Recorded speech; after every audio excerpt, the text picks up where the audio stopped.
लेकिन शलभ जी, हम शुरुआत आपसे करेंगे।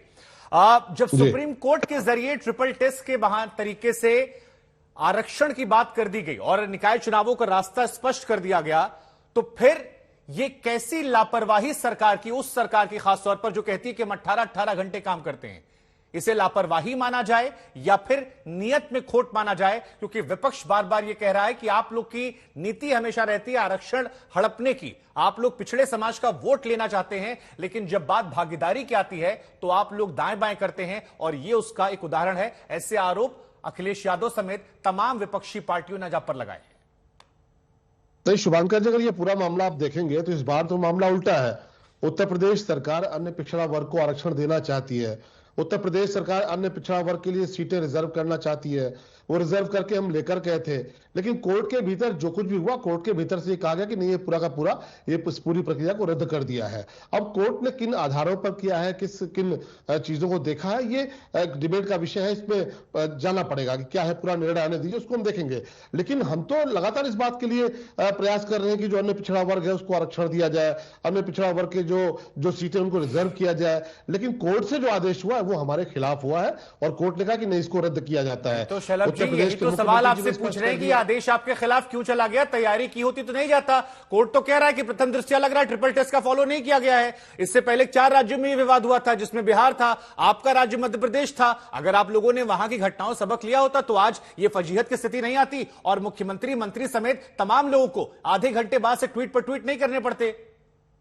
नहीं, देखिए, जो कोर्ट ने कहा है, कोर्ट ने ये कहा है कि आप इस पूरे आरक्षण को हम रद्द करके इसको सभी सीटों को सामान्य कर रहे हैं। पर उत्तर प्रदेश सरकार कह रही कि नहीं, हम ऐसा नहीं कर सकते, हम चुनाव भी समय से कराएंगे।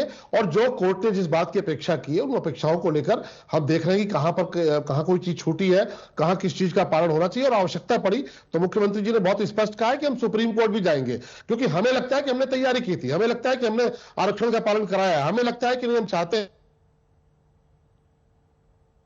शलभ त्रिपाठी को आप सुन रहे थे, जिनकी आवाज जो है वो शायद यहां नहीं पहुंच पा रही है, लेकिन क्या ये आवाज जनता तक पहुंची? क्योंकि ये ट्वीट आप देख रहे हैं, योगी आदित्यनाथ बार बार कह रहे हैं कि कानूनी पहलू पर विचार किया जाएगा, सर्वोच्च न्यायालय में जाएंगे। भाटी जी हमारे साथ है। भाटी जी, आप सुन रहे थे, वो कह रहे हमारी तैयारियां पूरी थी, लेकिन जो कमियां रह गई, कोर्ट का मामला है, लेकिन हम तो कह रहे हैं कि बिना ओबीसी आरक्षण के हम आगे तक नहीं जाएंगे। आप लोग क्यों शक कर रहे हैं?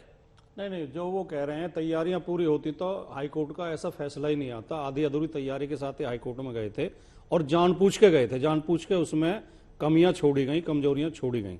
लेकिन जहां तक इस निर्णय का सवाल है, इस निर्णय की आशंका पहले से ही थी, और केवल इस निर्णय की नहीं, ओबीसी समाज में, ये पूरे भारत में, उत्तर प्रदेश में नहीं, ये आशंका है कि भारतीय जनता पार्टी की सरकार, केंद्र की सरकार भी और प्रदेश की सरकारें भी लगातार ओबीसी के आरक्षण को धीरे धीरे कमजोर कर रही है। जो सामाजिक न्याय की अवधारणा हमारे संविधान में भी है और जो लागू की गई, और ओबीसी का आरक्षण तो पहली बात तो बहुत देरी से लागू हुआ, फिर उनका कोटा भी कम है, फिर उसमें भी क्रीमी लेयर लगा दिया गया।